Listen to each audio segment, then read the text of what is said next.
அந்த மருத மலைக்கு நீங்க வந்து பாருங்க, ஈசன் மகனோடு மனம் விட்டு பேசி பாருங்க.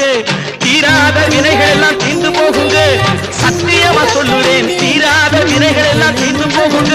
அது தீராவிட்டால் வந்து என்னை கேளுங்க, அது தீராவிட்டால் வந்து என்னை கேளுங்க. மருத மலைக்கு நீங்க வந்து பாருங்க. மருதமலை முருகனுக்கு, மருதமலை ஆண்டவனுக்கு, மருதாச்சலமூர்த்திக்கு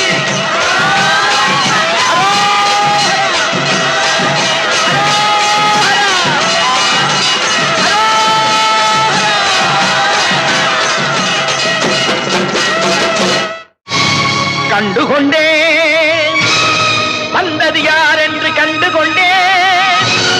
வண்ணமயில் வடிவில் இங்கே